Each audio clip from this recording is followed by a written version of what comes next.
The ChemTask of the day is ice.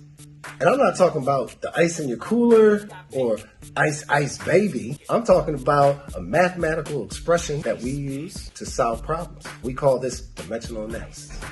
And what is ICE? ICE is an acronym we said is used for dimensional analysis. It stands for your initial number, which you're always given in these mathematical problems, conversion factor, which you need to solve, and then evaluate. You do your math after you set up the problem. And how do you set up this problem? You have to use this beautiful, wonderful thing we call a T-chart. What are the rules for ICE? You got 3 rules you need to follow. First rule is to keep each conversion factor in its own column on your T-chart. Setting up the T-chart, which will create columns. The conversion factors have to stay in a column. The second rule is that the same units must be in diagonal boxes. We do this, the whole point of dimensional analysis, ICE, so that you can cancel out the units and end up with your desired unit. Which leads us to our third rule, which is to make sure to get your desired unit. Desired unit needs to end up in the top right box of your T-chart. Is your height in millimeters?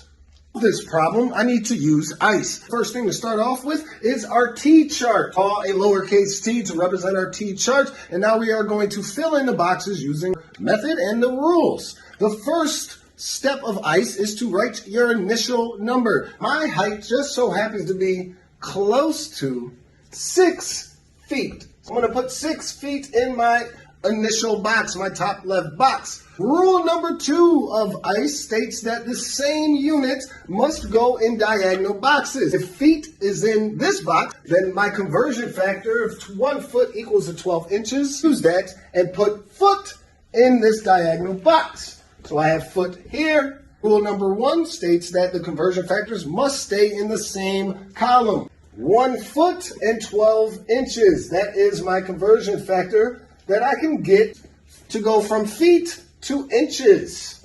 But I am not at my desired unit, so I have to keep using conversion factors in more columns until I get to my desired unit.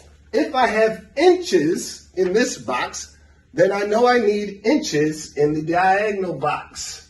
Going back to my conversion factors, I see 1 inch is equal to 2.54 centimeters. We put 1 inch here, keeping my conversion factors in the same column, 2.54 centimeters here. But I'm still not at my desired unit of millimeters. I will use another column to get to whatever number I can get to.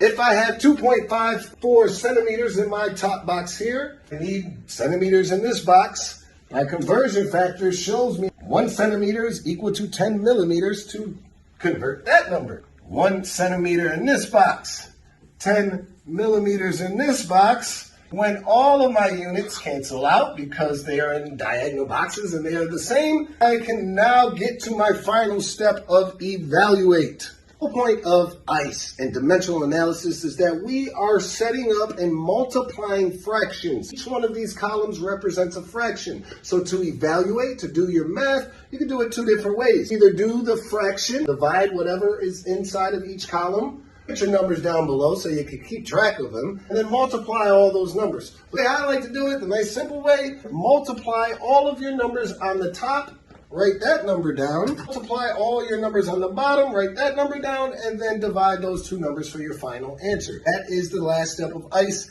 evaluate. To do so, I need to multiply the numbers 6 times 12 times 2.54 times 10. Gives me a number of 1,828.8 divided by 1 times 1 times 1 equals 1. My height in millimeters is 1,828.8 millimeters. Don't forget to write down your units. And that's your ChemTask. That is your ChemTok. That is how you do ICE.